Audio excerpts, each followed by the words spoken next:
সোমবার বাংলা এসআইআর ঘোষণা করেছেন নির্বাচন কমিশনার। নতুন করে শোরগোল পড়ে গিয়েছে রাজ্যের রাজনৈতিক মহলে। বিভিন্ন রাজনৈতিক নেতৃত্বের তরফে উঠে আসছে নানা মন্তব্য। এর মধ্যে বড় খবর, বাঁকুড়া 1 নম্বর ব্লকের অন্তর্গত শ্যামপুর গ্রাম হিন্দু অধ্যুষিত। সেখানকার দুটো বুথে কোনো মুসলিম পরিবারের বসবাস নেই দাবি করছেন গ্রামবাসীরা, কিন্তু সেখানে নাকি 5 জন মুসলিম ভোটারের নাম রয়েছে।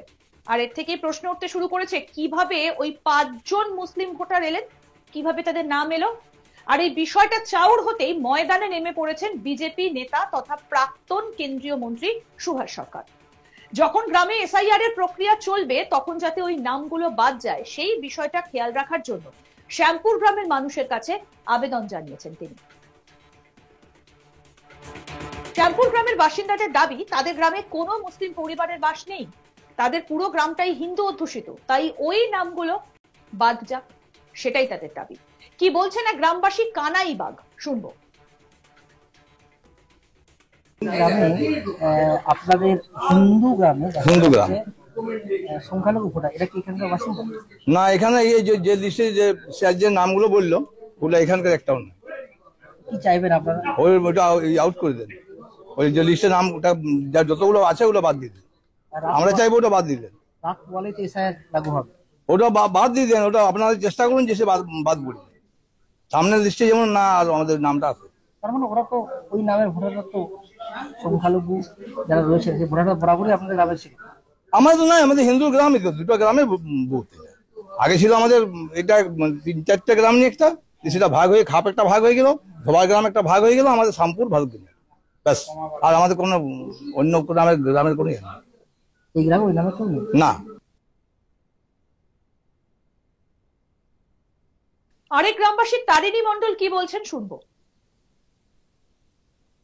গ্রামে এই নামে বিভিন্ন দেখলাম যে আপনাদের গ্রামটাই মূলত কোন জাতি বাস করে? সব হিন্দু জাতি বাস করে, কিন্তু এখানে দেখা গেল যে ভোটার লিস্টে অনেক সংখ্যালঘু লোকের নাম। এরা কি আপনাদের এখানকার কেউ? না, এখানকার কেউ না। এখানে কেউ নেই। কি চাইবেন এখন আপনারা? যাতে বাদ পড়ে যায় বুথ থেকে, হ্যাঁ, বাতিল হয়ে যায়।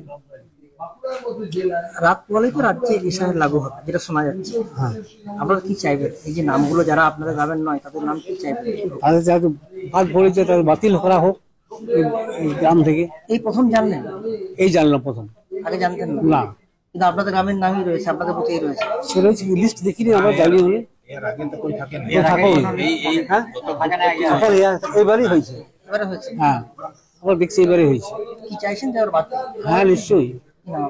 বসবাস না করে রান্না কেউ নেই, খেলে থাকবে। বিজেপি নেতা তথা প্রাক্তন কেন্দ্রীয় মন্ত্রী সুভাষ সরকার বলেন, কার মদতে নামগুলো ওই বুথে ঢুকলো তার তদন্ত হওয়া দরকার। এসআইআর এর ফলে নিশ্চিতভাবে অনুপ্রবেশকারীদের নাম বাদ যাচ্ছে, তবে এই রাজ্যের যারা বৈধ ভোটার, সে হিন্দু হোক বা মুসলিম, তাদের কারো নাম বাদ যাবে না। কি বলছেন বিজেপি নেতা সুভাষ সরকার, শুনবো।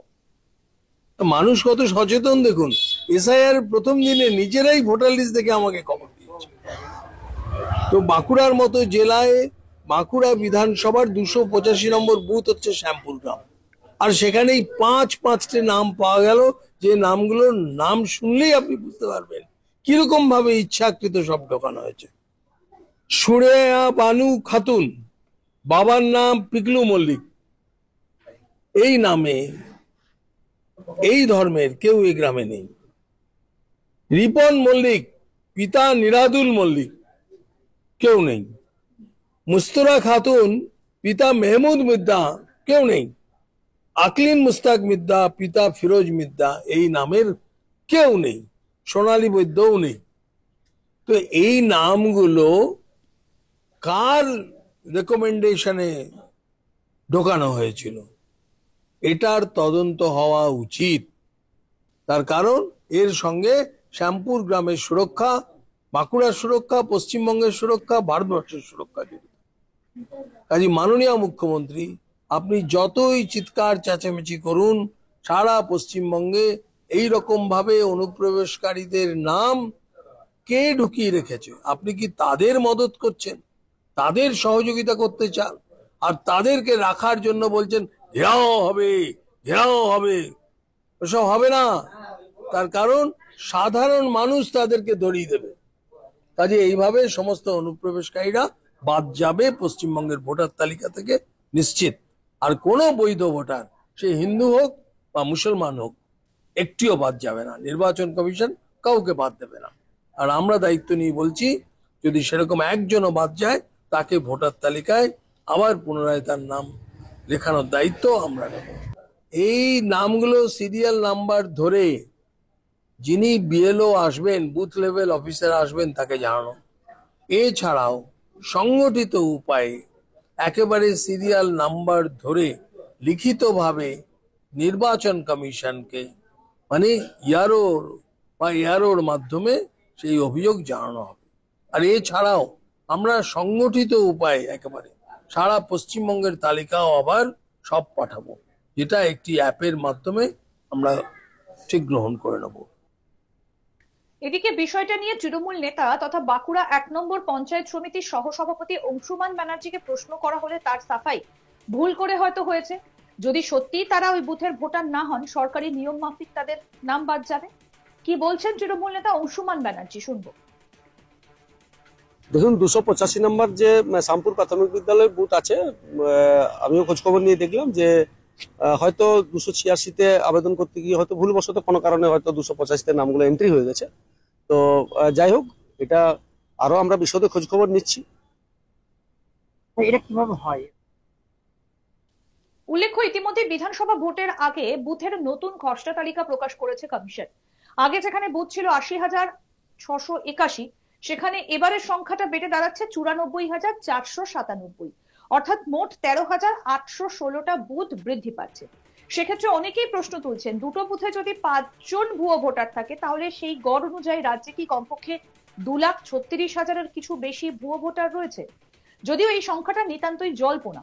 ভোটার তালিকা সংক্রান্ত সঠিক এবং বাস্তব তথ্য উঠে আসবে এসআইআর প্রক্রিয়া সম্পন্ন হবার পরই। আমাদের প্রতিনিধি নির্ভীক চৌধুরী কি প্রতিবেদন তুলে ধরেছেন, শুনবো এবার। আমরা এই মুহূর্তে দাঁড়িয়ে রয়েছি বাঁকুড়া বিধানসভা কেন্দ্রের অন্তর্গত যে শ্যামপুর গ্রামের একটি বুথে। রাজ্যে লাগু হচ্ছে এসআইআর। এই নিয়ে নির্বাচন কমিশন ইতিমধ্যেই কিন্তু একটি প্রেস বিজ্ঞপ্তি জারি করেছে। আর এই গ্রামে এসআইআর চালু হওয়ার ঠিক আগের মুহূর্তে গোড়ায় গলদ। প্রসঙ্গত, গ্রামবাসীদের যেটা দাবি, এই গ্রামের যে দুটো বুথ রয়েছে, সেই বুথ মূলত হিন্দু অধ্যুষিত। সেখানে কিন্তু কোনো সংখ্যালঘু বা ইসলামিক ধর্মের কোনো পরিবার বাস করে না। কিন্তু কিভাবে 5 জনের নাম এলো এই বুথের ভোটার লিস্টে, সেটা নিয়ে রীতিমতন ধন্দে কিন্তু গ্রামবাসীরা। ইতিমধ্যেই গ্রামে এসে পৌঁছেছেন প্রাক্তন কেন্দ্রীয় মন্ত্রী তথা বিজেপি নেতা সুভাষ সরকার। তিনি এসে কিন্তু এই বিষয়টি চাউর করলেন গ্রামবাসীদের মধ্যে, এবং গ্রামবাসীদের তিনি বললেন, আবেদন করলেন, যখন বিএলওরা গ্রামে আসবে ভোটারের যে লিস্ট সংশোধনের কাজে এসআইআর এর মাধ্যমে, তাদের কাছে যেন সেই বার্তা পৌঁছে দেওয়া হয়। তাহলে কি বারবার বিরোধীরা যেই প্রশ্নে সরব হয়েছে যে রাজ্যে অনেক বুথেই কিন্তু ভুয়ো ভোটার বা অন্য জায়গার ভোটার ঢুকে রয়েছে, বা এমন লোক ঢুকে রয়েছে যারা আদতেও কেউ নয় এখানকার বাসিন্দা, সেটাই কি সত্যি? এটা নিয়ে কিন্তু একটা রীতিমতন প্রশ্ন উঠছে। এবার দেখার বিষয় এটাই, এসআইআর লাগু হওয়ার পর কোন পথে অগ্রসর হয় এই সব ভোটারদের ভবিষ্যৎ। আরো আপডেট পেতে দেখতে থাকুন আজ তাক বাংলা। সাবস্ক্রাইব করুন, নোটিফিকেশন পেতে বেল বাটন অপশন প্রেস করুন।